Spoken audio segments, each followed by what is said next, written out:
maanta waxaan rabaa inaan naga hadlo min maqaasid siyaam ramadaan. waxaan rabaa saddex maqsad amba saddex ujeedooyin waaweyn inaan isul taago xalaqadan. maqsadka koowaad waxa weeyaan asiyaam, waxaynu ka faa'iidaysanaynaa taxqiiq attaqwa wa cubuudiyat illaahi tabaaraka wa tacaala. ilaahay waxa uu leeyahay subxaanahu wa tacaala fi suurati albaqara aayadaynu wada garanayno, yaa ayuha aladiina aamanuu kutiba calaykum asiyaamu kamaa kutiba cala aladiina min qablikum lacallakum tattaquun. المقصد الأعظم والذي من أجله شرع الصيام هو تحقيق التقوى لعلكم تتقون.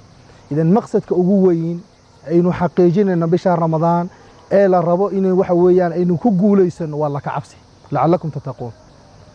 وحالينا نقرب إلهي وحلي يا أيها الذين آمنوا كوي إيمانك لهايو كتب عليكم الصيام كما كتب على الذين من قبلكم.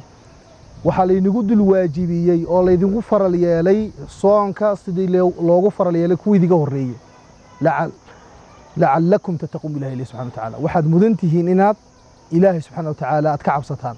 idan maqsadka weyn ee waxa weeyaan loo jideeyey soonka ee waxa weeyaan ee iskugu soo ururaysa dhammaan camalkaynu bisha ramadaan qabanin oo dhan waxa weeyaan taxqiiq attaqwa wa cubuudiyat illaahi tabaaraka wa tacaala.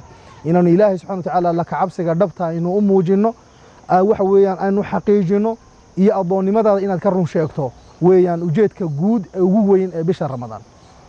maqsadka labaad walaalayaal aynu isdul taagay waxa weeyaan waa taskiyatu annafsi waa in nafta la daahiro.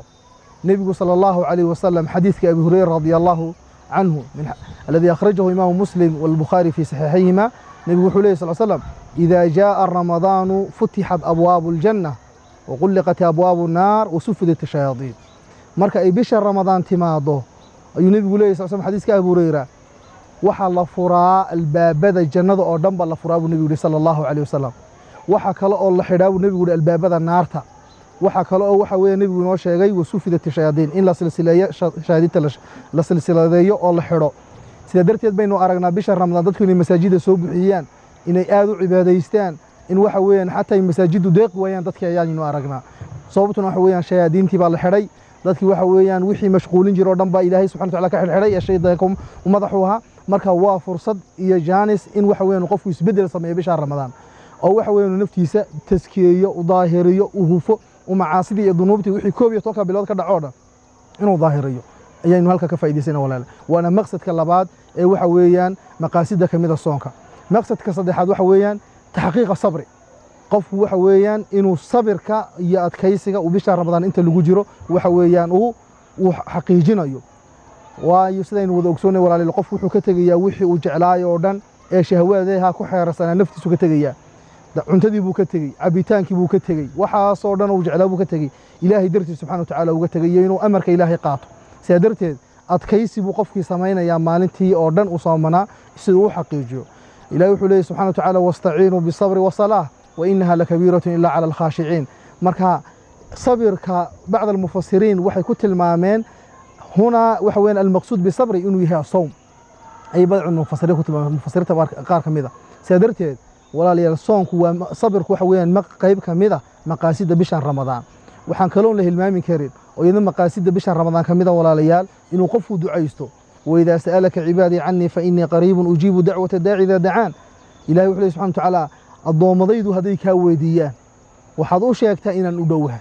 إلهي سبحانه وتعالى ونودوها. سيدرت دوحا لو باهي يقف إنه دعاء بتصدو وكفى إيديستو أو حويان نبي صلى الله عليه وسلم وحو إنه شيء للصائم دعاء لا ترد. قفك صوما وحو لي دعانا لعلم بليها. دعوينك أن لعلنين واختيارها waxa weeyaan ay munaasib ka tahay waxa kamid ah walaalayaal waqtiga afturku soo dhawaado inaad qoor ku ducaysto oo ducada aad badsato qabla al-ifdaar oo waxa weeyaan istighfaar ku soo gabagabeyso soonkaaga maanta dhan soo soomanay.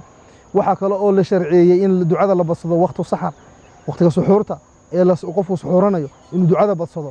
sida darteed qofka waxa loo baahan yahay bisha ramadaan inuu isbedel sameeyo inuu jaanis u arko بلوغ شهر رمضان بحد ذاتها نعمة. يعني إنه إلهي سبحانه وتعالى كجارسي بشهر رمضان أيان نعمة وينة إن إلهي سبحانه وتعالى كم هذيصه إن تكفى هذه فرصة waxaan kaloo nagu dardaaraya bisha ramadaan hada shahru waa shahr alqur'aan شهر القرآن شهر رمضان الذي أنزل فيه القرآن هدى للناس وبينات من الهدى والفرقان بالهدى marka bisha weyn نقطة قراءة القرآن إن القرآن كلا نولانو إن القرآن كآخرينو إن وحويان صدقة إنه بحنو إن سمافلك إيو وحويان إحسانك أيو وحويان أينو كد دالو أي لو بهاي وحويان ولا ليال إلهي وحنا كبرنا سبحانه وتعالى بشهر رمضان إنه نقبل أعمال الصالحات إنه إلهي سبحانه وتعالى بشهر رمضان عافماد لو غارسيو إنه إلهي نغير كوي بشهر رمضان وجامعة ومدرسة وإسكول كوي كوجوليستا وحويان ما أنت قدام بيسا شهادة وحويان لصيو وحويان قال جبيته إنه كوجوليستين